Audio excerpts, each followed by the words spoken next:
സോണിയുടെ FX3യിൽ നിന്ന് FX5ലേക്ക് upgrade ചെയ്യാതിരിക്കാനുള്ള 5 reasons. ഒന്നാമത്തേതെന്ന് പറയുന്നത് ഇതിൻ്റെ കോസ്റ്റ് ഡിഫറൻസ് തന്നെയാണ്. ഇതിന് ഏകദേശം 4 ലക്ഷം രൂപയോളം വില വരും സോണിയുടെ FX3ക്ക് ഒഫീഷ്യൽ പ്രൈസ്. അതേസമയം സോണി FX5ലേക്ക് വരുമ്പോൾ ഏകദേശം 5 ലക്ഷം രൂപയ്ക്ക് അടുത്താവും. ഏകദേശം 1 ലക്ഷം രൂപയുടെ ഡിഫറൻസ് നമുക്ക് ഇതിൻ്റെ പ്രൈസിൽ കാണാൻ വേണ്ടി സാധിക്കും. രണ്ടാമത്തെ റീസൺ, വീഡിയോ എടുക്കുന്നതിൻ്റെ കൂടെ തന്നെ അല്പം ഫോട്ടോയും കൂടെ എടുക്കുന്ന ആളാണെങ്കിൽ നിങ്ങൾക്ക് ഒരുപക്ഷെ FX5 ഇഷ്ടപ്പെട്ടു എന്ന് വരില്ല. കാരണം FX5ൽ നമുക്ക് ഫോട്ടോ എടുക്കാൻ സാധിക്കില്ല. FX3യിൽ 12 മെഗാ പിക്സൽ ആണെങ്കിലും നമുക്ക് ഫോട്ടോസ് എടുക്കാനുള്ള കേപ്പബിലിറ്റി ഉണ്ട്. മൂന്നാമത്തെ റീസൺ, ഫയൽ സ്റ്റോറേജ്.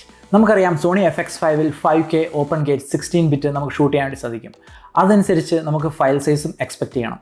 നമുക്ക് compressed കോഡക്കായ XOCN, LT, C1, C2 എന്നീ ഫോർമാറ്റിൽ നമുക്കിതിൽ ഷൂട്ട് ചെയ്യാൻ പറ്റുമെങ്കിൽ പോലും സോണി FX3 തന്നെയാണ് ഫയൽ സൈസ് വെച്ച് നോക്കുമ്പോൾ നമുക്ക് ഈസിയർ ആയിട്ടുള്ള ചോയ്സ്. അപ്പോൾ ഫയൽ സ്റ്റോറേജ് നിങ്ങൾക്കൊരു കൺസേൺ ആണെങ്കിൽ FX3 തന്നെയായിരിക്കും ബെറ്റർ ചോയ്സ്.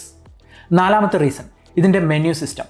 സോണി FX5ൽ സോണി ബുരാനോ, സോണി വെനീസ് അതേ സ്റ്റൈലിലുള്ള ബിഗ് 6 മെനു സിസ്റ്റമാണ് യൂസ് ചെയ്തിരിക്കുന്നത്. അതേസമയം ആൽഫ സീരീസ് പരിചയമുള്ളവർക്ക് ഈസി ആയിട്ട് യൂസ് ചെയ്യാൻ പറ്റുന്ന മെനു സിസ്റ്റമാണ് സോണി FX3യിലുള്ളത്. അഞ്ചാമത്തെ റീസൺ, സോണി FX5ൽ അവരുടെ ഏറ്റവും ലേറ്റസ്റ്റ് ആയ പുതിയ ബാറ്ററിയാണ് അവർ യൂസ് ചെയ്തിരിക്കുന്നത്. നിങ്ങൾ ഓൾറെഡി FX3 യൂസ് ചെയ്യുന്ന ഒരാളാണെങ്കിൽ ഒരുപാട് ബാറ്ററീസ് ഉണ്ടാവും. അപ്പോൾ ആ ബാറ്ററീസ് നമുക്ക് FX5ലേക്ക് കൊണ്ടുവരാൻ വേണ്ടി സാധിക്കില്ല. ഉടനെ തന്നെ ഈ വീഡിയോ സോണി ഹേറ്ററായ നിങ്ങളുടെ ചങ്കിന് അയച്ചു കൊടുത്തു അവർ ഹാപ്പി ആകട്ടെ.